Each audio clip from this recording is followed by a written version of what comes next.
खुशामदीद नाज़रीन, आप देख रहे हैं प्रोग्राम रियासत। मैं हूं शहजाद रजा। पाकिस्तान तहरीक इंसाफ के सरबराह जब वज़ीर आज़म थे उस वक्त से उन्होंने अपोजिशन पे, उस वक्त की अपोजिशन पे और आज की हुकूमत पर मुसलसल सियासी हमले शुरू कर दिए। और ये सब कुछ शुरू हुआ ख़ास तौर पे जब उस वक्त की अपोजिशन एक तहरीक अदम एतमाद कौमी असम्बली में उनके खिलाफ लेके आई। उसके बाद जब ये कामयाब हुई तो इसको डेप्यूटी स्पीकर कासिम सूरी साहब ने गलत करार दिया, साजिश पर मबनी करार दिया और वज़ीर आज़म की एडवाइस पर सदर ने असम्बली को तहलील कर दिया। लेकिन उस इकदाम को, स्पीकर के इकदाम को सुप्रीम कोर्ट ने गैर आइनी करार देते हुए असम्बली को बहाल कर दिया। इसके बाद पाकिस्तान तहरीक इंसाफ के रहनुमाओं ने एक और सियासी हमला किया और कौमी असम्बली से इस्तीफ़ा दे दिया। इस्तीफ़ा दे के वो चले गए। बाद में जो इस्तीफ़ों की कहानी हुई वो एक अपनी अलग जगह एक दास्तान है। फिर तहरीक इंसाफ ने कोशिश की कि इस्लामाबाद पे 2 दफ़ा लॉन्ग मार्च किया जाए, लेकिन वो उस तरीके से कामयाब नहीं हो सका। शायद वो लोग पूरे नहीं ला सके या उन्होंने फैसला किया कि उन्होंने इस्लामाबाद में धरना नहीं देना।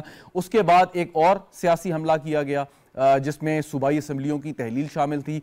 और इन तमाम कोशिशों का सियासी हमला कोई ऐसी बात नहीं है। अपोजिशन या हुकूमत के पास हक है कि वो सियासत खेले, जमहूरियत का एक हिस्सा है। सारे के सारे मामले का या कोशिशों का एक मकसद था कि जल्द अज जल्द इलेक्शन हो जाएं और पूरे मुल्क में, लेकिन ये नहीं हुआ। पाकिस्तान तहरीक इंसाफ को वो कामयाबी नहीं मिल सकी जिसके लिए ये सारे इकदाम कर रहे थे। और अब एक और हिकमत अमली बनाई गई है और ये कहा गया है तहरीक इंसाफ के सरबराह की जानिब से कि जेल भरो तहरीक शुरू करेंगे और इसके लिए कोई फहरिस्तें भी मुरतब की जा रही हैं और दावा यह है कि हज़ारों लाखों की तादाद में कारकुनान गिरफ्तारियां देंगे। अब वो गिरफ्तारियां कैसे देंगे, ये भी एक अपनी जगह सवाल है। ये भी सवाल है कि क्या कारकुनान गिरफ्तारियां दें या इसका आगाज आपकी आला क़यादत से होना चाहिए। पाकिस्तान तहरीक इंसाफ के चंद एक रहनुमा शायद जेल की सलाखों के पीछे हों। अवामी मुस्लिम लीग जो उनके इत्तेहादी हैं शेख रशीद साहब, वो गिरफ्तार हैं कुछ मुकदमात में। लेकिन जिस अंदाज से आज की हुकूमत और साबका अपोजिशन के रहनुमा जेल की सलाखों के पीछे थे, चाहे उनके खिलाफ करप्शन केसेस हों या कोई भी बात हो, वो तहरीक इंसाफ को वो उस तरीके का टफ टाइम नहीं मिला। क्यों नहीं मिला, ये भी एक अलग बहस है, इस पर गुफ्तगू करेंगे। लेकिन इसके साथ साथ पहले मैं चाहूंगा जो हमारे मुअज़्ज़ज़ मेहमान शिरकत कर रहे हैं इस प्रोग्राम में, कुछ बात करें। एक बड़ा खौफनाक ज़लज़ला आया तुर्किया, शाम और लबनान में और अब तक की इत्तलात के मुताबिक 2 ममालिक में 5000 से ज़ायद अफराद जो हैं वो जाँ बहक हो चुके हैं, हज़ारों ज़ख्मी हैं, बहुत से मलबे तले दबे हैं। और इस मुश्किल घड़ी में पाकिस्तान के अवाम, पाकिस्तान की रियासत, पाकिस्तान की हुकूमत उन बहन भाइयों के साथ हैं जो इस वक्त मुश्किलात का सामना कर रहे हैं। पाकिस्तान के अवाम को ज़लज़लों का और सैलाब से के बाद के और उस वक्त के मसाइल का बखूबी अंदाज़ा है। वो हम इस फेज से गुजर चुके हैं और इसकी बुनियाद पर हमारे जो माहिरीन हैं उनके पास भी तजर्बा है कि कैसे बेहतर अंदाज में डिजास्टर के बाद डील किया जा सकता है। पाकिस्तानी माहिरीन की टीम पहले ही तुर्किया जा चुकी है। कल वज़ीर आज़म शहबाज शरीफ भी दौरा करेंगे। गुफ्तगू शुरू करते हैं। मुझे स्टूडियो में सरदार सलीम हैदर साहब, पाकिस्तान पीपल्स पार्टी से ताल्लुक है, मामले खसूसी हैं वज़ीर आज़म पाकिस्तान के। बहुत बहुत शुक्रिया सरदार साहब आपका। आफ्ताब जहांगीर साहब हमें ज्वाइन कर रहे हैं वीडियो लिंक पे, पाकिस्तान तहरीक इंसाफ के रहनुमा है, बहुत बहुत शुक्रिया सर आपका भी। कुछ देर में तायरा औरंगजेब साहिबा भी हमारे साथ मौजूद होंगी। सरदार सलीम हैदर साहब, पहले तो मैं चाहूँगा कि ये जो एक अफसोसनाक बात है और तुर्किया, शाम, लबनान के अवाम के लिए 5000 लोग लुक़मा अजल बन चुके हैं।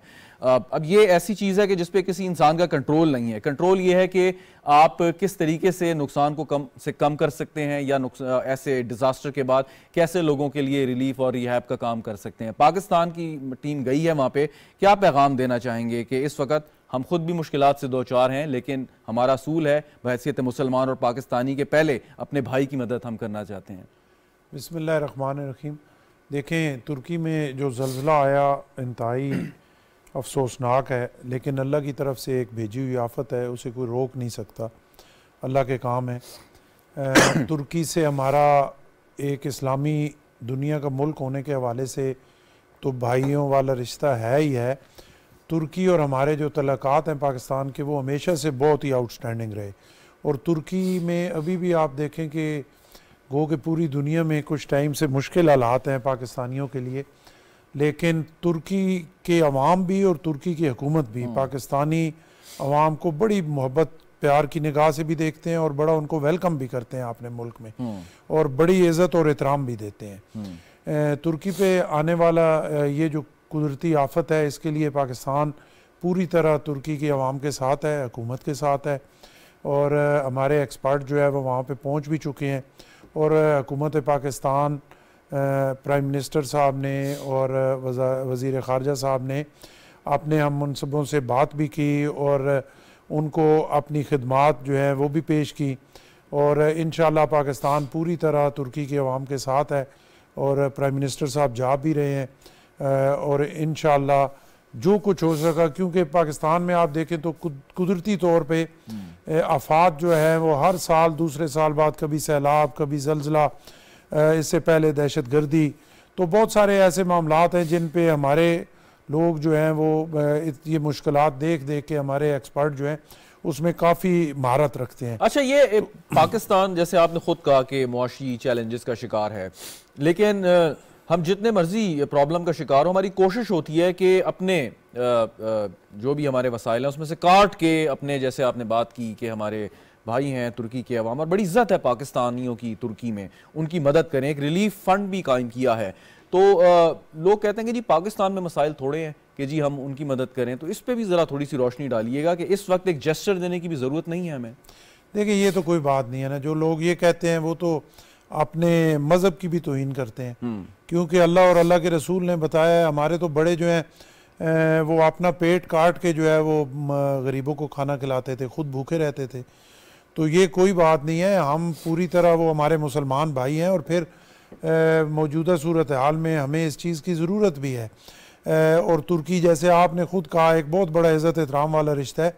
तो हमने जो मुश्किलात देखनी है हम तो वो देख रहे हैं, थोड़ी सी और मुश्किल अपने पे बर्दाश्त कर लेंगे, उससे कोई फ़र्क भी नहीं पड़ता।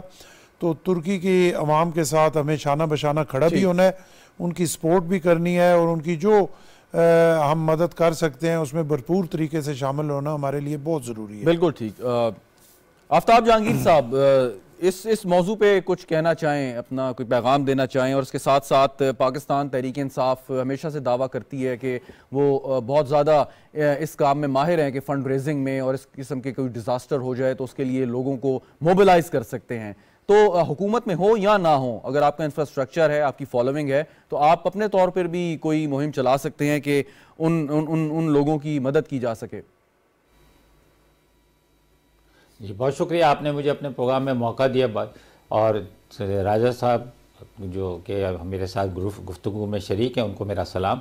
देखिए, ये तो बहुत बड़ा सानिया है और ये उसका एहसास वही कौमें कर सकती हैं जो इस किस्म के हादसात से गुज़रती हैं। जैसे हमने भी गुज़रे, हमने भी देखा कि हालात जब 2007 में ज़लज़ला आया उस वक्त के हालात क्या थे, और वो अभी तक बहुत सारी फैमिलीज जो रिकवर नहीं कर पाई।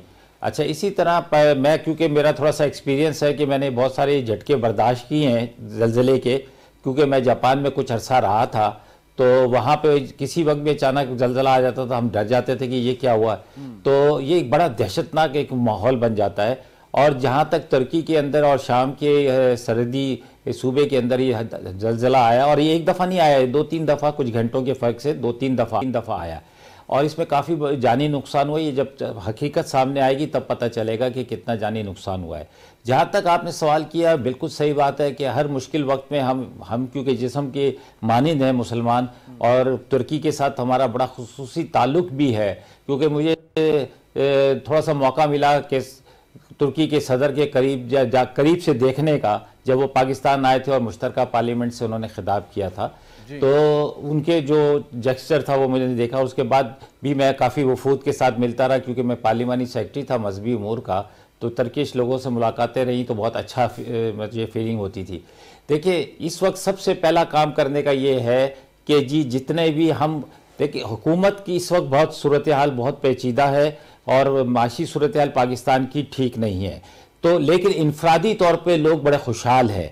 जैसे कि इस वक्त हमारी हुकूमत है, माशाल्लाह सारे खुशहाल हैं, सारों बैंक बैलेंस हैं, और कुछ मुल्क के अंदर कुछ मुल्क के बाहर, और अब तो सब जगह से वो बरी भी होते जा रहे हैं। जरा सियासी रंग ना दें, पहले सुन तो लें, फिर सियासी बात करें। नहीं, सियासी रंग नहीं दे रहा मैं, सियासी रंग नहीं दे रहा, सियासी बात करें। नहीं, मैं सियासी रंग नहीं दे रहा, मैं सियासी रंग नहीं दे रहा। देखिए, मैंने बड़ी तहम्मुल से गुफ्तगू सुनी है, आप भी मेरी गुफ्तगू सुन लें। और उसमें यह है कि जितना सादा आप अपने, इसी तरह मैं पीटीआई के अपने मुगैर हजरात से, जो पीटीआई के हमारे लोग हैं, उनसे भी दरख्वास्त करूंगा कि वो बढ़ चढ़ कर इसमें हिस्सा लें और देखें अभी ज़कात का महीना आ रहा है, रमज़ान में अमूमन लोग ज़कात देते हैं, अगर उस ज़कात का कुछ हिस्सा अपने तर्किश भाइयों के लिए भी कर दिया जाए मखसूस, तो कोई हर्ज नहीं है। तो मैं ये समझता हूँ कि हम सबको मिलकर ये करना चाहिए, ताकि ये जो लोग हैं, आज गरीब आदमी ये कहता है कि आपको फिक्र तो तरक्की की हो गई, लेकिन हम यहाँ रोज मर रहे हैं, हमारी फिक्र कोई नहीं है। तो हम उन्हें कह सकते हैं कि देखिए हमने आपके फंड से कोई पैसा नहीं निकाला, अपने तौर पे हमने एक अच्छा खासा फंड जमा किया है, जाके हमने तुर्की की मदद की है। और मैं खान साहब से भी ये कहूंगा कि खान साहब कोई इसके लिए भी कोई अपील करें आप कौम से, है जो मुगैर आज़ाद आपके फॉलोअर्स पाकिस्तान में और ओवरसीज हैं, उनसे भी दरखास्त करें कि वो आपके साथ ताउन करें और फंड्स ज़्यादा से ज़्यादा इकट्ठा करके तुर्की भाइयों के काम। बिल्कुल ठीक। ताहिरा औरंगजेब साहिबा ने भी हमें ज्वाइन, पाकिस्तान मुस्लिम लीग नवाज़ की सीनियर रहनुमा, बहुत बहुत शुक्रिया प्रोग्राम में शिरकत करने का। बात अभी हम कर रहे थे कि जो ज़लज़ला आया तुर्किया शाम में, और अब तक के इत्तलात के मुताबिक 5000 से ज़ायद अफराद जहाँ भाग हो गए हैं। वज़ीर आज़म साहब कल तशरीफ़ लेके जा रहे हैं, तो बात ये हो रही थी कि हमारे हालात ख़राब हैं, लेकिन इनफरादी तौर पे हम उन बहन भाइयों की मदद ज़रूर कर सकते हैं और करनी भी चाहिए। आप कुछ कहना चाहेंगे इस बारे में? बिस्मिल्लाहिर्रहमानिर्रहीम। ये अचानक नागहानी आफत, जिस तरह से कि लोग घरों में सो रहे थे, उन्हें पता भी नहीं था, इसे नागहानी आफत ही कहा जा सकता है। ये बड़ा लर्ज़ा खेज़ वाक़या है ज़लज़ले का, और ये अपने पीछे बड़ी तबाही छोड़ के जाता है, जो सिर्फ़ एक आध दिन या एक आध घंटे या एक आध माह या एक आध साल नहीं, इसका सालों असर रहता है। वो बच्चे जिनके वालिदैन चले गए, वो जो वालिदैन थे जिनके बच्चे चले गए, ये बड़ा सानिया है।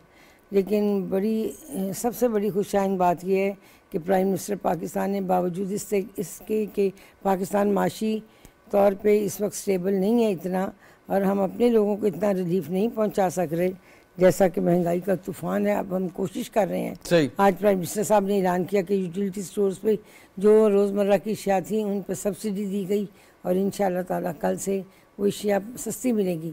लेकिन टर्की के लिए उन्होंने बड़ा दिल खोल के ये काम किया कि कल 15 टन और आज 9 टन जो इमदादी सामान था वो लेके जहाज़ गया। और फिर भी मैं समझती हूँ वहाँ तबाही बहुत ज़्यादा है, और हमारे फ़ौजी भाइयों ने भी अपने तौर पे पैरामेडिकल स्टाफ, अद्वियात और टेंट्स और कंबल, और उन्होंने NDMA की भी टीम्स जो हैं, रेस्क्यू टीम्स उन्होंने भेजी, नर्सिंग स्टाफ भेजा।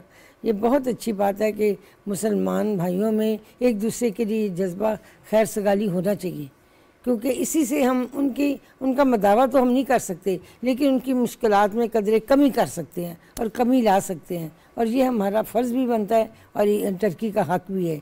जब भी पाकिस्तान पे कोई कड़ा वक्त आया, कोई सैलाब आया, कोई ज़लज़ला आया, कुछ भी हुआ, टर्की ने दिल खोल के मदद की। अच्छा, एक सवाल जी, आप बिल्कुल दुरुस्त फरमा रही हैं, तुर्की हमेशा से पाकिस्तान की मदद के लिए था, और जैसे अभी हम डिस्कस कर रहे थे कि पाकिस्तानियों की बड़ी इज्जत है अगर आप तुर्की जाएं, पाकिस्तानी पासपोर्ट की बड़ी वैल्यू है वहाँ पे। अब कल वज़ीर आज़म साहब वहाँ तशरीफ़ लेके जा रहे हैं, फॉरेन मिनिस्टर भी साथ होंगे, तो कुछ लोग ये भी कह रहे हैं कि जी इस वक्त वो फंसे हुए हैं बुरी तरीके से, तो आपको जाने की क्या ज़रूरत है, आप यहाँ से रिलीफ गुड्स भिजवाएं, इमदाद भिजवाएं, माहिरीन भिजवाएं। तो ये एक जेस्चर है जो देना चाहिए या नहीं? ये ज़रूर देना चाहिए। जब देखिए, मैं आपको एक छोटी सी बात कहूँ, अगर किसी घर में फौतगी हो जाती है तो लोग उनके घर में क्यों जाते हैं? पुरसा देने के लिए जाते हैं, उनके उस गम में शरीक होने के लिए जाते हैं, वो वहाँ पर और कुछ करने जज्बा लेके नहीं जाते। तो ये टर्की में तो बेशुमार अमवात हो गई हैं, जहाँ वज़ीर आज़म साहब ये अपना फ़र्ज़ समझते हैं कि इस मुश्किल वक्त में हमें तैयब एर्दोगान के साथ जाके खड़े होना चाहिए, और वो ये भी चाह रहे हैं कि जिस जगह पर ज़लज़ला आया है मैं वहाँ जाके खुद देखना चाहता हूँ। तो ये उनकी बड़ी अच्छी सोच है और बड़ी मुस्बत सोच है। लोगों का ख्याल गलत है। मुश्किल वक्त में, आड़े वक्त में अगर हम किसी का हाल ना पूछें, तो अच्छे वक्त में तो किसी को ज़रूरत नहीं होती एक दूसरे का हाल पूछने की। तो उनका ये जाना पाकिस्तान के लिए, ख़ास तौर पे जो फॉरेन मिनिस्टर साहब भी साथ जा रहे हैं, तो ये बहुत दूर रस नताइज का हामिल ये दौरा होगा। उनके जाने से टर्की के अवाम में पाकिस्तान की इज़्ज़त और एहतराम पाकिस्तान के शहरियों की और बढ़ेगी कि ये इस कड़े वक्त में हमारे पास इनके मुल्क के वज़ीर आज़म आए हैं, फॉरेन मिनिस्टर आए हैं, और गालिबन शायद इंफॉर्मेशन मिनिस्टर भी जाएं।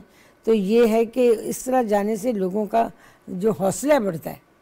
हम उनकी तमाम तकालीफ को रफ़ा नहीं कर सकते, लेकिन कुछ कमी तो कर सकते हैं ना। अपने हिस्से का कुछ हिस्सा डाल के हम उनकी तकालीफ को कम कर सकते हैं।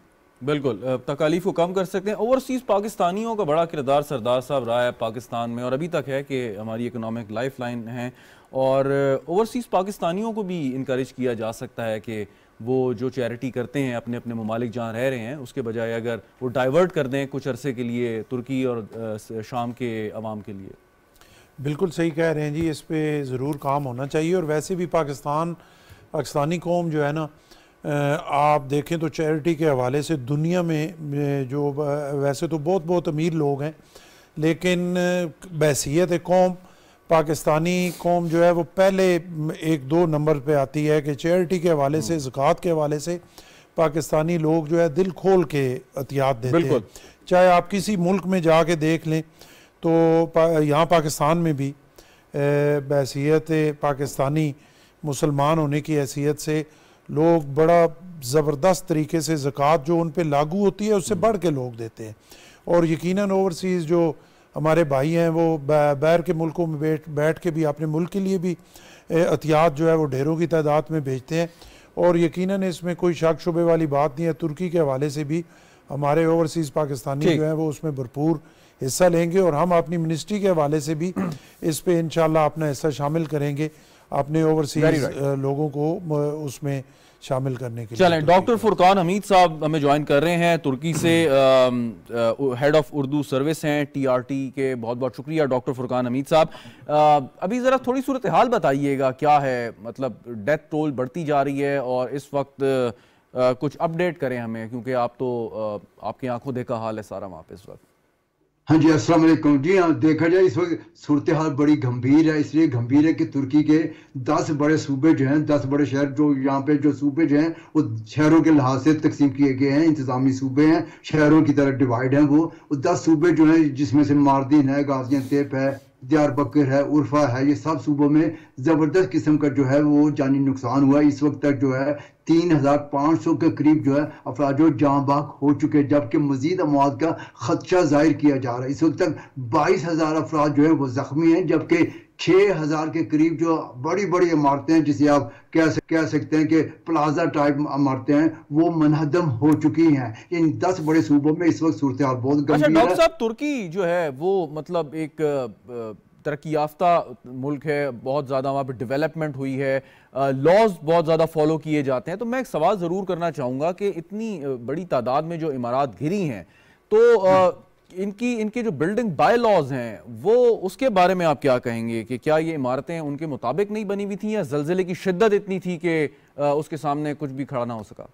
ये देखा जाए, आपने देखा सदर रजब तैयब एर्दोआन ने कहा कि दुनिया का बदतरीन जो है डिजास्टर है। ये तकरीबन सदी के बाद इतना बड़ा डिजास्टर देखा गया। तुर्की में तकरीबन 1939 में ये इस तरह का अर्जेंटाइन में वो भी इतना बड़ा डिजास्टर नहीं थी, इतना बड़ा भूचाल नहीं। 7.7 की शिद्दत का जो तुर्की ने सरकारी तौर पर ऐलान किया, 7.7 की शिद्दत का, और फिर उसके अगले ही रोज जो है 7.6 की शिद्दत के 2 ज़लज़ले ऊपर नीचे आए। एक सुबह 4:17 पर और दूसरा जो है वो दोपहर के वक्त 1:13 पर जो है ये ज़लज़ले के झटके जो है एक 7.7 की शिद्दत का और एक जो है 7.6 की शिद्दत का। इतनी बड़ी शिद्दत के, इतनी गहरी शिद्दत के ज़लज़ले जो है तुर्की में पहले कभी भी नहीं आए और इसी वजह से इतना बड़ा नुकसान पहुंचा। क्योंकि एक तो ये कि एक मुख्तसर सवाल के नुकसानात का तखमीना, किस किस्म की मदद इस वक्त दरकार है तुर्किया के अवाम को, और वहाँ पे बहुत सी तारीखी इमारत हैं,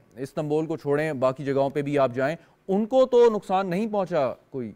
नहीं, देखा जाए जो इस्तांबुल गाजियान्तेप का इलाका है, जो हमारे पाकिस्तानी दोस्त अली शहीन का इलाका है, वहाँ का जो किला है, तारीखी किला जो बिल्कुल मस्मार हो चुका है। कई तारीखी इमारतों को नुकसान पहुंचा, बहुत ज़्यादा नुकसान पहुंचा। पूरा एरिया जो आपको तारीखी इमारतें हैं उन सबको नुकसान पहुंचा है। अगर किला जो है वो तकरीबन सदियों पुराना किला था, उसको नुकसान पहुंचा। कई एक तारीखी इमारतों को नुकसान पहुंचा है और आवाम जो है इस वक्त खुले आम जो है सड़कों पर मौजूद है, इसलिए कि सर्दी इतनी ज्यादा है, घरों के अंदर लोग जाना नहीं चाहते। प्रॉब्लम यह है कि ज़लज़ले आफ्टर शॉक्स जो हैं वो ज़लज़लों के झटके महसूस किए जा रहे हैं, उसकी वजह से लोग जो हैं वो आमतौर पर सड़कों के बाद दोपहर के वक्त तक जो है बाहर रहते हैं, फिर शाम के वक्त उनको हॉस्टल्स वगैरह जो है होटल्स वगैरह में। और मुल्क शाम की सूरत हाल भी जरा क्विकली बता दीजिएगा आखिर में। हाँ जी, शाम की सूरत हाल ये कि वहां पर भी जो है तकरीबन इसी तरह की सूरत हाल का सामना है, लेकिन वहां पे क्योंकि बिल्डिंगें इतनी बड़ी नहीं थी वहां बिल्डिंग, इसलिए वहां पे कम नुकसान हुआ। लेकिन तुर्की के तकरीबन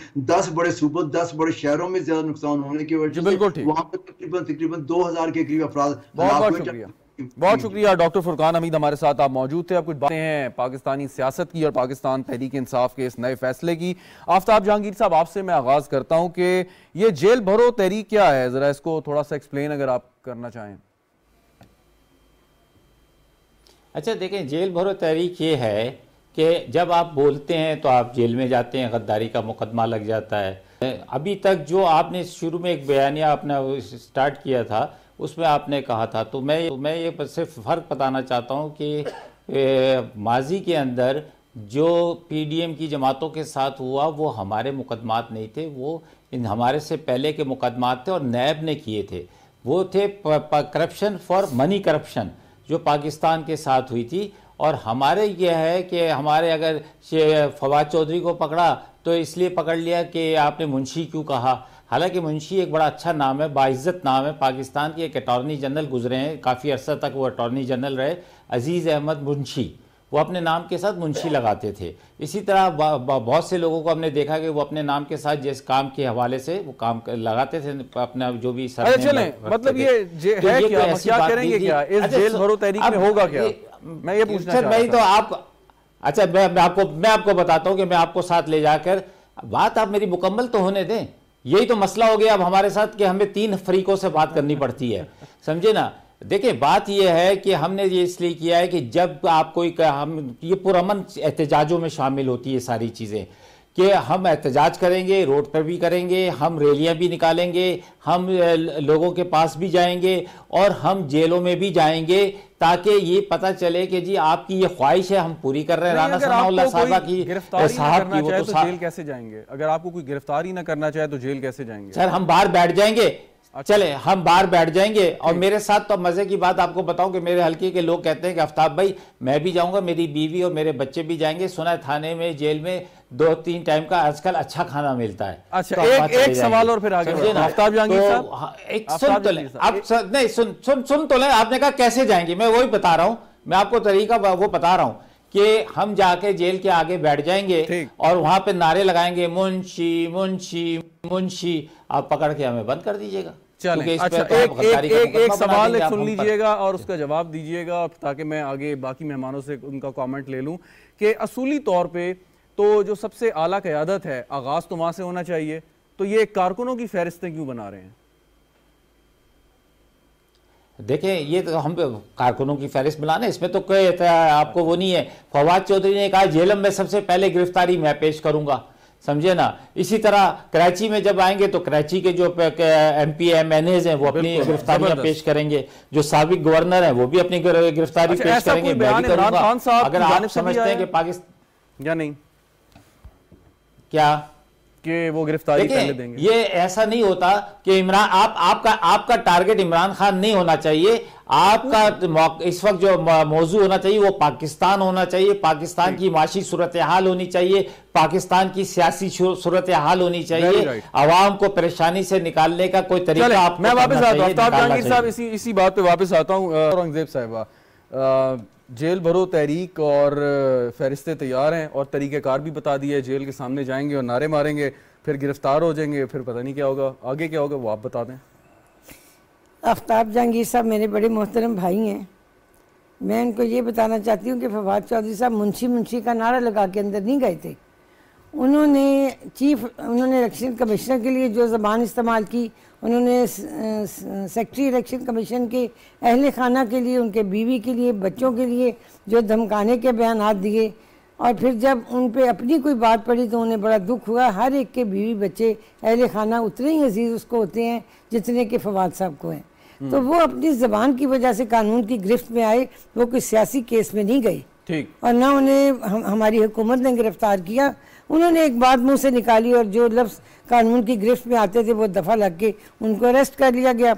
ये कहना गलत है कि हमारी हुकूमत या हम उन्हें गिरफ्तार करने के हक में हैं या हम इमरान खान साहब को गिरफ्तार करना चाहते हैं। ये तो बात होगी, लेकिन अगर बड़ी तादाद में लोग आएंगे कि जी हमें गिरफ्तार करें, तो फिर क्या आप गिरफ्तार कर लेंगे या उनको समझाए बुझाएंगे? नहीं, पहली बात तो ये इन्होंने कहा था 1 करोड़ नौकरी हम नौजवानों को देंगे।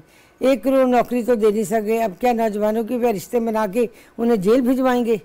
ये 1 करोड़ नौकरी का मुतबादल नहीं है, और जिस तरह से वो बात नहीं पूरी हुई थी ये भी नहीं होगी। अच्छा। मुझे इनकी किसी बात पे यकीन नहीं होता, क्योंकि ये कहते कुछ हैं और अमलन करते कुछ हैं, और जब मुंह से बात निकाल देते हैं तो फ़ौरन उस पर दोबारा उसकी तरदीद करते हैं। सबसे पहली बात यह है कि अगर इमरान खान साहब जेल भरो तहरीक की फहरिस्तें हर शहर से बनवाना चाहते हैं अपने MNA MPs के ज़रिए, जैसे मेरे भाई ने कहा कि हमारे महल्लेदार कहते हैं जी हम भी जाएंगे, बात यह है वो अपनी बेल कैंसिल करवाएँ, ज़मानत ख़त्म करवाएं, और जो उन्होंने ज़मानत पार के बाद ख़वातीन और बच्चों का हिसार खींच रखा है उसको हटाएं, बंकर से निकल के बाहर आएं, सबसे पहले अपनी गिरफ्तारी दें। इमरान खान जी, जज्बा ये होता है, ये बता रहे हैं ना तरीका गिरफ्तारी का। वो तरीका भी बड़ा आसान है, वो गिरफ्तारी देंगे तो लोग वैसे ही आ जाएंगे। तो आए ना, वो आए ना आए, जो होगा वो देखा जाएगा, लेकिन कानून की गिरफ्त अपनी है, कानून हरकत में आएगा, कानून अपना रास्ता बनाएगा और कानून के मुताबिक उनके साथ। बिल्कुल ठीक। सरदार सलीम हैदर साहब, हम देखता है कि पाकिस्तान पीपल्स पार्टी और पाकिस्तान मुस्लिम लीग नवाज काफ़ी पेशेंस हमने देखी गुज़िश्ता अदवार से 2008 से ऑनवर्ड कि एक दूसरे के खिलाफ उस तरीके से केसेस नहीं बने सियासी बुनियादों पे, और पाकिस्तान तहरीक इंसाफ से भी हमने देखा कि रियायत का काम लिया गया, जिस पे बहुत से लोगों को शिकवा है जो आपकी काबीना में बैठे हैं कि आपको इस तरीके से नरमी नहीं बरतनी चाहिए। आप समझते हैं कि अभी भी गुंजाइश है कि कोई बातचीत का रास्ता निकल सकता है, क्योंकि ये तो एक इंतशारी कैफियत की तरफ हम जा रहे हैं? जी बिल्कुल सही कह रहे हैं। असल में 8 के बाद ना पीपल्स पार्टी और नून लीग इस वजह से उन्होंने सबक सीखा कि उससे पहले ये सारे तजर्बे जो है वो होते रहे, और ज़्यादातर केसेस पाकिस्तान पीपल्स पार्टी के ख़िलाफ़ बने, और उनका अंजाम जो हुआ मकफ़ात अमल है, जो होता है फिर वो उसका जो करता है उसका फिर भरना भी पड़ता है, और उससे मुल्क को नुकसान हुआ, मुल्क के लिए कोई बेहतर नहीं हुआ। इसी तरह इस गवर्नमेंट में भी आके मैं आपकी बात से बिल्कुल एग्री करता हूँ कि बहुत सारे हालात इस तरह के थे कि जहाँ पे केसेस बनने भी चाहिए थे वो भी नहीं बने, कि वो एक एक्स्ट्रा रिलीफ जो है वो दिया गया, हालांकि मेरे ख्याल के मुताबिक में जो कानून से बढ़ के कोई नहीं होता। क्यों दिया गया सर रिलीफ? गलती की गई, वो नहीं देना चाहिए। अगर मैं कोई गलती कर रहा हूँ मुझे उसकी सजा मिलनी चाहिए, सही मेरे से पूछना चाहिए। शायद ये पहले हो जाता तो आज सूरत हाल जो है वो इतनी ना होती। ऑल ऑफ अ सडन मतलब पाकिस्तान पीपल्स पार्टी की मैंने बात की, शेख रशीद साहब हो जाएं या दूसरे लोग हो जाएं, वो बड़ी सख्त जबान इस्तेमाल करते हैं, समटाइम्स ऐसे हमले करते हैं कि जो जेब नहीं देते बिलावल भुट्टो के खिलाफ बारे में या आसिफ जरदारी साहब के बारे में, लेकिन अब एकदम से हमने देखा कि सख्ती आ गई, कराची से टीम भी पहुंच गई शेख साहब को गिरफ्तार करने के लिए। तो ये चेंज ऑफ स्टांस जो है, कोई सख्ती नहीं आई थी, ये कोई सख्ती नहीं है। और ये जो केस में तो आप ऐसी चीजों को इग्नोर करते थे ना, अब आपने नोटिस लिया? हमेशा इग्नोर किया, हाँ, हमेशा इससे बढ़कर चीजों को इग्नोर किया। अब जो है वो इसमें देखे ना, इसमें भी सख्ती कोई नहीं है। ये जो केसेस है ये कोई केसेस नहीं है, 2 दिन 4-5 दिन की जेल है, अच्छा, और 2 दिन का रिमांड है। मैं सही कह रहा हूँ, हाँ। और इनकी हालत आप 5 दिनों में देखेंगे क्या होगी है।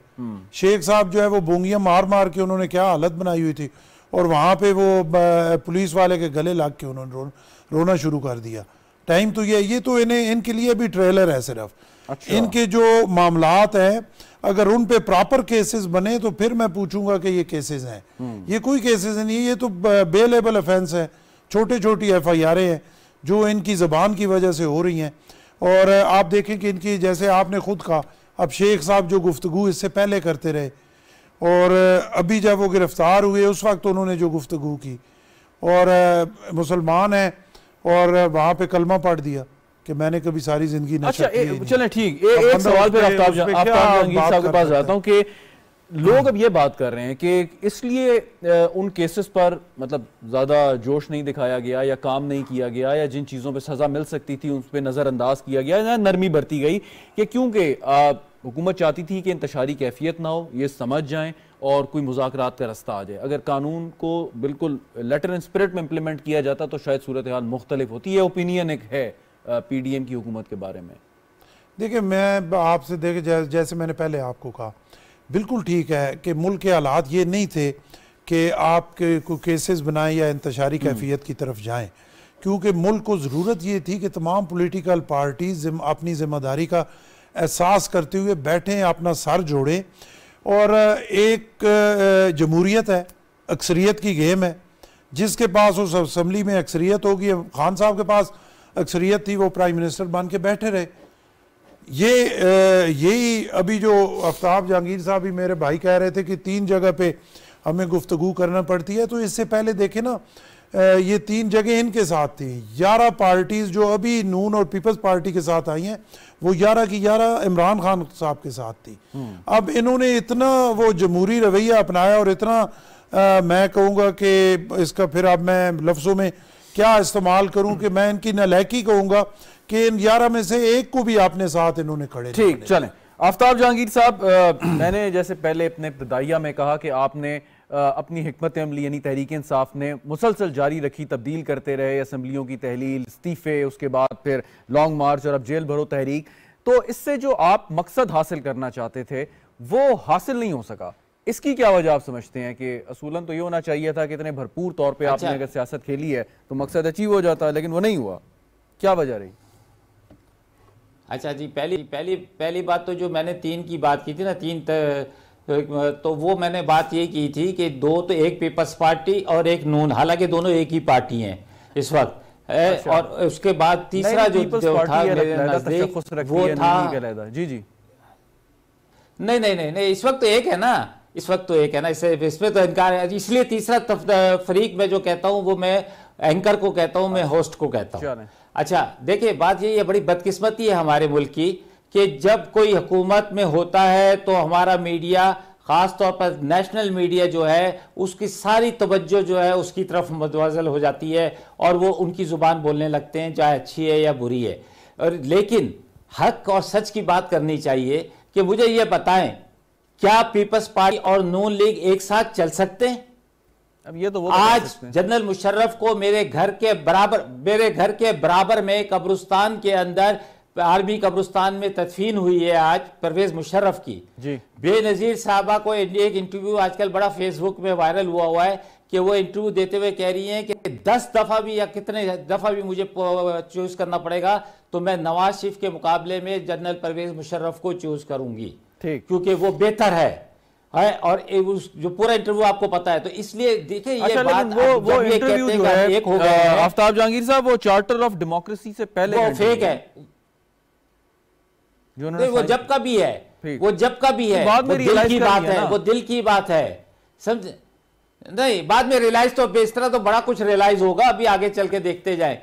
अच्छा देखिए, बात ये मैं ये कहता हूं, जो मिसालें हैं और आफ्ताब जहांगीर साहब, मैं मिसालें इसलिए ना दें कि वो फिर वहां से भी बात आ जाएगी। खान साहब भी बहुत से लोगों के बारे में बात करते थे, शेख रशीद साहब के बारे में, परवेज इलाही साहब के बारे में, तो आज वो कहाँ हैं लोग? शेख बिल्कुल, तभी तो परवेज इलाही साहब ने तो कितना नीलियनपन दिखाया।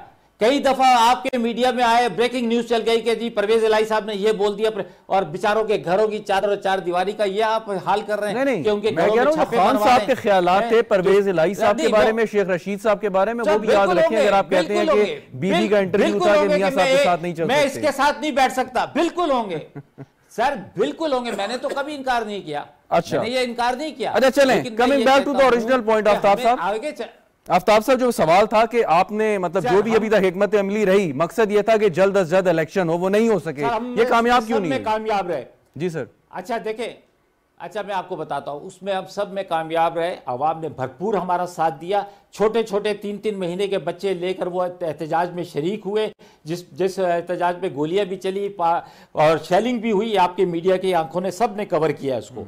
और इसी तरह मतलब हर जगह पे जिस तरह औरतों के ऊपर, जिस तरह बच्चों के ऊपर इन्होंने बर्बरियत की है, उसके बावजूद आज भी हम जब कॉल देते हैं तो लोग हजारों की तादाद में पहुंच जाते हैं। लेकिन बात ये नहीं है, बात ये हड़तालों से, एहतजाजों से ये मामला हल नहीं होगा। ये मामला हल होगा फेयर इलेक्शन करवाने से, ये हल होगा अवाम की राय लेने से। अवाम अपनी राय दे फेयर इलेक्शन के जरिए, जिसको भी हक दे। कहते हैं कि जब मुद्दत पूरी होगी तो इलेक्शन हो जाएंगे, अवाम अपनी राय दे दें। ताहिरा औरंगजेब साहिबा कि मतलब ये अगर मामलात आप किस तरफ वैसे देख रही है वे कि मुसलसल अगर वो कोई ऐसा एहतजाज शुरू करते हैं इस मौके पे तो मुश्किल वक्त तो है आवाम के लिए, हुकूमत के लिए भी ये ज़्यादा मुश्किल पैदा हो जाएगी। तो ये कैसे पॉसिबल होगा? क्यों ये मुमकिन नहीं हो रहा कि कोई बामकसद बामानी मुज़ाकरात हों जिसमें कोई इस मामले का हल निकले?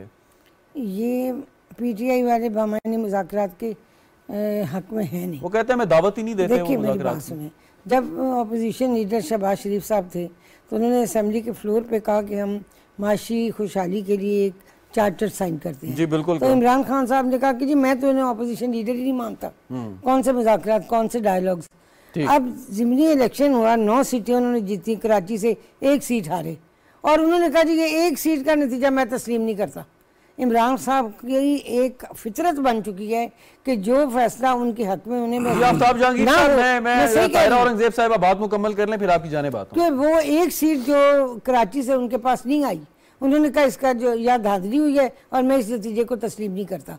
अब मुल्क में हो रहा है मरदमशुमारी, फिर होनी है हल्का बंदियाँ जो इलेक्शन कमीशन बता रहा है, और हल्का बंदियों के बाद लोगों के एतराज़ात भी आएंगे, जी ये मेरा हल्का उधर हो गया इधर हो गया, उसके लिए भी टाइम चाहिए। और उसके बाद जब मुद्दत पूरी होगी इलेक्शन भी आएगा। पीडीएम की कोई जमात इलेक्शन से नहीं भागती और ना भागेगी। हम मैदान में रहेंगे, इलेक्शन में रह के मुकाबला भी करेंगे। लेकिन सोचने की बात यह है कि इमरान खान साहब क्या उस इलेक्शन के नताइज को तस्लीम करेंगे जबकि उनके सर पे दस्ते शफकत रखने वालों का हाथ भी नहीं रहा। पहले उनसे तो एश्योरेंस लें कि ये जो इलेक्शन आएगा, जनरल इलेक्शन तो आना है, वो टाइम पे आना है, तो क्या ये उसके नताइज तस्लीम करेंगे? ये तो 1 सीट चली जाए तो यही वो सवाल है डाल देते हैं, तो बाकी क्या होगा? यही वो सवाल है जो जवाब तलब है। आफ्ताब जहांगीर साहब जरा सरदार सलीम हैदर साहब से इसी बात पे, उसके बाद आपकी जानिब कि ये तस्लीम नताइज करने की बात है। सरदार साहब, नताइज तस्लीम हारने वाला बदकिस्मती से पाकिस्तान में नहीं करता, और अगर नताइज तहरीक इंसाफ के हक में नहीं आए तो फिर इतनी बड़ी एक्सरसाइज की क्या वो हैसियत, पैसा लगेगा, क्या आप करेंगे अगर फिर यही गैर यकीनी की हारने वाली की बात नहीं है। देखिए पहले इलेक्शन होते रहे, ठीक है, उस पर बात होती रही, फलां जगह धांधली हुई फलां, लेकिन खान साहब का तो पक्का वतीरा है ना, वो जब हार जाते हैं तो वो तो मानते ही नहीं है किसी तरह। आपके सामने उन्होंने कहा कि जी 35 पंचर लगे, और जब उन्होंने ये सारी अपना एजिटेशन स्टार्ट की तो उसका बुनियादी पॉइंट जो था वो 35 पंचर वाला था, और आखिर पे आके उन 35 पंचर के बारे में उन्होंने कहा क्या कहा कि जी वो मेरी तो सियासी बात ही गई, वो खत्म हो गई। तो कोई गारंटी नहीं है, अगर ये गवर्नमेंट आते साथ भी इलेक्शन करा देती ना तो खान साहब इलेक्शन हार जाते तो उन्होंने नहीं मानना था, उन्होंने फिर सड़कों पे होना था। सही। तो इसीलिए इस गवर्नमेंट ने कहा कि इलेक्शन कराने का फायदा नहीं है, इलेक्शन अपने टाइम पे ही कराएंगे। वैसे भी इलेक्शन रिफॉर्म्स होनी है, इलेक्शन रिफॉर्म्स होंगी, उसके बाद इलेक्शन में जाएंगे। अगर वो भी जब खान साहब हारेंगे, मानना कि अगर तहरीक इंसाफ उन तमाम रिफॉर्म्स या उस मुशावरत का हिस्सा नहीं बनती तो फिर वो तस्लीम नहीं करेंगे, फिर बैक टू स्क्वायर वन, फिर आप क्या देखें। बात यह है कि तहरीक इंसाफ उस मुशावरत का हिस्सा तो बनेगी ही नहीं, और तहरीक इंसाफ अगर मुशावरत का हिस्सा बने भी तो बाद में उन रिफॉर्म्स उसे पसंद ना आए या वो समझे कि मैं इलेक्शन हार गई हूँ, वो तो फिर उन रिफॉर्म्स के खिलाफ होंगी जो वो खुद बनाएंगे। अभी खान साहब ने खुद नहीं लिख के दिया उसमें कि अपना सेंसस के बाद, नई हल्काबंदी के बाद जनरल इलेक्शन होंगे। खान साहब के अपने साइन नहीं है वहां पे। बिल्कुल सही। ये चीफ इलेक्शन कमिश्नर खान साहब की मशावरत से लगे थे, इन्होंने लगाए थे, इनकी गवर्नमेंट में लगे थे, जिसके खिलाफ इनकी पार्टी का हर शख्स आज बोल रहा है। आफ्ताब जहांगीर साहब, मेरा जरा सवाल थोड़ा तहम्मुल से सुनिएगा ताकि आप मुकम्मल जवाब दे लें, और फिर आपका एक शिकवा है कि इंटरप्शन तो वो मैं ना करूं, ताकि ये गुजारिश से सुननी है। अगर आप मुझे अपने प्रोग्राम में मेरे माइक को म्यूट करेंगे और अगर मुझे बात पूरी नहीं सर, मैंने म्यूट नहीं किया सर, ऐसी बात बिल्कुल नहीं, ऐसी बात बिल्कुल नहीं, हम ये जसारत नहीं कर सकते, बड़े काबिल एहतराम है आप हमारे लिए सर। सवाल मेरा ये है कि अब अगर जनरल इलेक्शन की तरफ जाते हैं, आपका सर एतराज़ निगरान वज़ीर आला पे है, वज़ीर आला पे है, आपका एतराज़ है चीफ इलेक्शन कमिश्नर पे, आपका एतराज़ है बहुत सारे ऐसे इंतजामी ओहदों पर जो लोग मौजूद हैं। तो अगर इलेक्शन में चले भी जाएं तो वो एतराज़ तो अपनी जगह कायम रहेगा। तो क्या ज़रूरी नहीं है उन एतराज़ात को ख़त्म करने के लिए पहले आप एक मुज़ाकराती अमल शुरू कर लें? आफ्ताब साहब। अच्छा देखें, पहली बात तो ये कि बात यह है कि इन्होंने जब कहा तो हमने ये कहा कि हम वापस असेंबली में जाना चाहते हैं। उससे पहले आपका चैनल और पूरे पाकिस्तान के चैनल परवेज़ अशरफ साहब की तकरीर भी सुनाते रहे, उनके बयानात भी सुनाते रहे कि जी हमने तो इस्तीफ़े मंजूर ही नहीं किए जब तक ये आइनी तौर पर ये मेरे पास नहीं आएंगे, मेरे सामने इस्तीफ़ा लिख कर नहीं देंगे, मुझे कहेंगे नहीं कि मैं विलिंगली इस्तीफ़ा दे रहा हूँ, तो मैं जब तक इस्तीफ़े मंजूर नहीं करूँगा। जब हमने कहा कि हम असेंबली में जा रहे हैं और ताकि क्योंकि आने वाले मामलात के अंदर के अपना हिस्सा डाल सके, तो वो उसी वक्त उन्होंने 35 जो है उनको इस्तीफ़ा मंजूर कर लिया। थोड़े दिन के बाद फिर 35 कर लिए, फिर थोड़े दिन के बाद 43 कर लिए। आप मुझे बताएं, एक तरफ स्पीकर ऑफ द असेंबली कह रहा है कि मैं ये गैर आईनी इस्तीफे मंजूर करूंगा, अगर मंजूर करूंगा तो ये गैर आईनी होंगे, और दूसरी तरफ वो इकदाम कर रहे हैं। अच्छा, दूसरी बात ये कि अभी आप, मेरी बहन ने कहा इस वक्त माशी सूरत हाल बहुत ख़राब है, अभी आप 33 पे इलेक्शन करवा रहे हैं, फिर थोड़े दिनों के बाद फिर 33 पे करवाएंगे, फिर थोड़े दिनों के बाद फिर आप 43 पे करवाएंगे।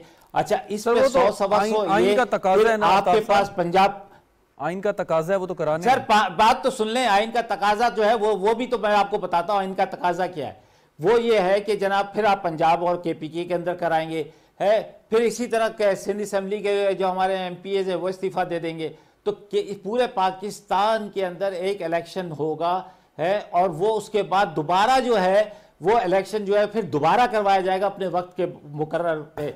तो मैं ये समझता हूं कि ये बहुत अच्छा वक्त था कि जी ये कहते हैं कि जी ठीक है आपने आना है, आप असेंबली में आ जाएं, हम कुछ ज़रूरी का आपके साथ मशवरा करके हम जो है अपोजिशन लीडर की हैसियत से आपके साथ मशवरा करेंगे, और जो चीज़ें होंगी उसके बाद हम इलेक्शन में जाएंगे और आवाम को। अच्छा, वैसे आफ्ताब साहब अब एक सवाल पूछ लूं आपसे, रोजाना टीवी, आप बुरा ना माने तो अगर एक सवाल पूछ लूं। जी जी, आपने जिन अलका, सवाल जरूर पूछें सर, सर सवाल सुन लीजिएगा कि जिन अलकाबात से इमरान खान साहब, मैं कोई ऐसी तनकीद नहीं कर रहा, या आपकी पार्टी के दूसरे लोग पुकारते रहे, चाहे जो भी माजी हो, जो भी बैकग्राउंड हो, जो भी आपके जहन में बात हो, और तायरा औरंगजेब साहिबा ने सही कहा कि बहैसियत अपोजिशन लीडर शहबाज शरीफ साहब ने एक आइडिया फ्लोट किया था, लेकिन हमने देखा कि कभी as a government, as a prime minister उन्होंने एंटरटेन नहीं किया। अपोजिशन को जिस मीटिंग में बुलाया भी जाता था, इमरान खान साहब बहैसियत वजीर आजम नहीं आते थे। तो अब आप कहते हैं कि मुज़ाकराती अमल होना चाहिए, असेंबली में वापस आना चाहिए, आपकी तरफ से भी कोई जेस्चर अच्छा नहीं आया गुज़िश्ता 4 साल में? अच्छा नहीं, अब सुन लेना, हमारी तरफ से आता था, हमारी तरफ से जो लोग जाते थे, जब ये बाइकाट करके जाते थे, इनको मना के भी लाते थे, और जब वो बहुत सारी जो अमेंडमेंट्स हुई हैं, इनको भी पता है कि इन्होंने किस तरह की है, क्या किया है, ये सारी चीज़ें हमें भी पता है, आपको भी पता है। लेकिन देखिए बात यह है कि ज़रूरी नहीं होता कि खान साहब की टीम जा सकती है, टीम जाकर बात कर सकती है, उसमें कोई वो नहीं है, हर आपकी नुमाइंदगी होती है। अच्छा, मैं आपको एक बात बार बार बताऊंगा, 2013 का इलेक्शन भी आपको याद होगा, अगर आपने उसको कवर किया होगा, तो उसके अंदर कौन सी जमात थी जिसने कहा नहीं कि धांधली हुई है? 8 बजे नवाज शरीफ साहब ने अपनी विनिंग स्पीच कर दी थी विनिंग। अच्छा सुन, अब जब मैं बात करता हूं जाना था तो अभी मल्टी पार्टी मुकम्मल होने है, वजीर आजम साहब ने उसमें भी जो आपका एक जो जवाब है या जो जेस्चर है वो मुनासिब नहीं है। कॉन्फ्रेंस किधर गई? वो कॉन्फ्रेंस किधर गई? वो तो नहीं, वो कॉन्फ्रेंस किधर गई? वो हमारी वजह से मुलतवी की इन्होंने, वहां चले गए, वो होगी नहीं, वो टर्की में जलजला आया ना। सर बात सुने, वो टर्की में जलजला आया, यहां पर भी 100 बच्चे मरे, क्या लोगों ने, दुनिया के 100 लोग मस्जिद के अंदर शहीद हुए, क्या लोगों ने? बहुत गलत बात है, बहुत गलत बात है, और नहीं होना चाहिए इसको, उसमें तो कोई दो राय नहीं है कि जो यहाँ पे वाकिया हुआ। तायरा औरंगजेब साहिबा फाइनली मैं कह रहा हूं कि अब उनका इरादा ही नहीं था, चलें देखिए उनका इरादा ही नहीं था। वो व्हाट्सएप के ऊपर जो दावत देता है ना, व्हाट्सएप पे जब दावत दी जाती है तो उसका मतलब ये होता है कि अगर शादी में आ जाओ तो जी बिल्कुल बाज़ाब्ता दावत देनी चाहिए, दोबारा देंगे, वो दे दी है वैसे तायरा औरंगजेब साहिबा के, अब वो अगर और उन्होंने कबूल नहीं की तो आप एक दफा फिर दावत दे दें। देखिए याद सादिक साहब हमारे पिछले स्पीकर भी हैं, उनके ताल्लुकात भी पीटीआई से काफ़ी बेहतर हैं, उनके ज़रिए मैसेज दिया गया, व्हाट्सएप के ज़रिए नहीं दिया गया। वो एक पूरे याद सादिक साहब एक शख्सियत है, वो गए मैसेज परवेज़ खटक साहब के पास, असद कैसर साहब के पास, और फिर उन्होंने कहा जी हमें ये दावत देने का तरीका सही नहीं, हमें उन्हें उनकी पसंद नापसंद की बात है ना। अब बेटे का वलीमा तो हम कर नहीं रहे कि साथ ढोल ढमक्के भी हो, शादी का कार्ड भी हो, साथ उसके और भी लिबासमात हो, मिठाई का डब्बा भी हो। दहशत गर्दी के सद्देबाब के लिए ये APC बुलाई जा रही थी। जितना बड़ा वाक़या पेशावर के अंदर हुआ है आप सबके सामने है कि हम किस तरह से मुल्क में वो दहशतगर्दी जो ज़ीरो पे हो गई थी जरदारी साहब के दौर में भी और मोहम्मद नवाज शरीफ साहब 2018 में जब गवर्नमेंट छोड़ के गए तब भी दहशतगर्दी ख़त्म हो चुकी थी। अब फिर से वो जिसने सर उठाया तो ये हुकूमत ने सोचा इसके लिए APC बुलाई जाए, ये बड़ा अहम मौजू है दहशतगर्दी का।